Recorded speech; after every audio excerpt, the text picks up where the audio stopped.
Unusual presentation एक kidney की disease जिसको पिक करना बहुत मुश्किल होता है, that is adult dominant polycystic kidney disease. Polycystic kidney disease हम तब सस्पेक्ट करेंगे जब यंग पेशेंट के अंदर ब्लड प्रेशर ज्यादा हो, साथ में अब्डोमिनल पेन हो या हिमाचूरिया हो, या फिर रिकरेंट जो है यूटीआईज हो रहे हो, तो तब पेशेंट के अंदर सस्पेक्ट करें। और ये सीकेडी का वह पेशेंट है जिसमें किडनी इनलार्ज होते हैं, या फिर माइलोडोसिस में किडनी इनलार्ज होते हैं, अदरवाइज किडनी सीकेडी में श्रंकन हो जाते हैं। तो ये इसमें अडल्ट पॉलीसिस्टिक किडनी डिजीज में किडनी बड़े होंगे और पाल्पेबल होंगे, ब्लडेबल होंगे आपको।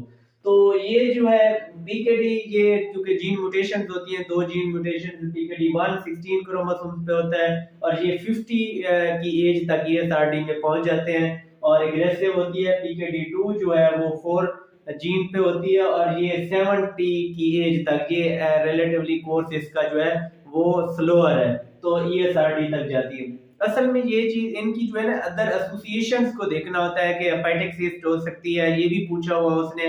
और इसी तरह जो है पेशेंट में एसएच हो सकता है बेरी एनेरिज्म की वजह से। ये तो बहुत इंपॉर्टेंट कॉमन कॉम्प्लिकेशन, हम ऐसे समझे कि लाइफ थ्रेटनिंग कॉम्प्लिकेशन है, एसएच को तो कभी नहीं भूलना। इसी तरह ओवेरियन सिस्ट हो सकती है, या फिर डायवर्टिकुला हो सकते हैं। और माइट्रल वेल्व प्रोलैप्स या एओर्टिक रिगर्जिटेशन, माइट्रल रिगर्जिटेशन, ये सब वेल्व इशू भी हो सकते हैं पॉलीसिस्टिक किडनी डिजीज में, अदर देन या एक्स्ट्रा रीनल कॉम्प्लिकेशंस या एसोसिएशन हम इसको कह सकते हैं। अब इसकी जो इन्वेस्टिगेशन है, मेन इन्वेस्टिगेशन इज अल्ट्रासाउंड।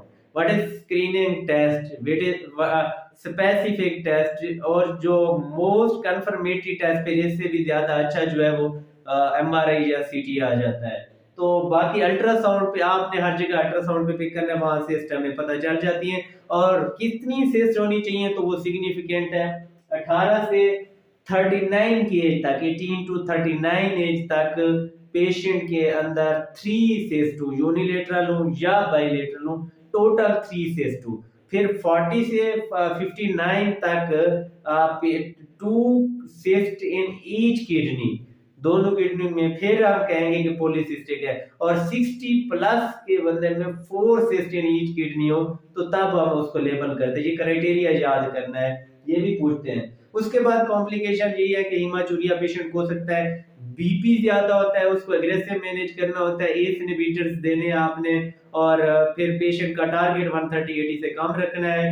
और इसी तरह फिर यूटीआई बार बार हो रहे हैं तो एंटीबायोटिक्स दें। और आपने हीमाचूरिया और पेन को कंट्रोल कर सकते हैं आप पेन किलर देके, और antibiotics most of the time आपकी ये जो सिप्रोफ्लॉक्सासिन है, ये लिवोफ्लॉक्सासिन, ये यूज कर सकते हैं। और फिर जो है इनके जो कॉम्प्लिकेशन जैसे टोलवेप्टन वैसोप्रेसिन 2 जो है टोलवेप्टन, वो भी इसमें ट्राई की गई है।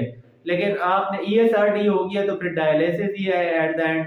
और बाकी जो है वो जो कॉम्प्लिकेशंस होगी उनको आपने ट्रीट करना है। और पेशेंट जो है आपका मोस्ट ऑफ द टाइम जो है वो ईएसआरडी में ही जाता है। अब मेन चीज, नेक्स्ट चीज होती है स्क्रीनिंग, कि किस पेशेंट को, फैमिली के जो फर्स्ट डिग्री रिलेटिव को किस चीज के लिए स्क्रीन करना है। आपने देखना है कि अगर किसी पेशेंट को पॉलीसिस्टिक किडनी डिजीज थी और उसको एसएच हो गया, तो उसके जो फर्स्ट डिग्री रिलेटिव्स है उसको एमआरआई करवाएं, और उससे उनको, हालांकि जेनेटिक हम नहीं स्क्रीनिंग कर सकते, ये मुश्किल होती है, म्यूटेशन भी इसकी काफी सारी है, तो हमने फिर एमआरआई करवाना है एसएच के लिए। और अगर फर्स्ट डिग्री रिलेटिव्स भी उसके एसएच की हिस्ट्री नहीं भी है, फिर भी अगर आपका प्रोफेशन जैसे पायलट्स होते हैं उनमें, फिर भी हम एडवाइस करते हैं एमआरआई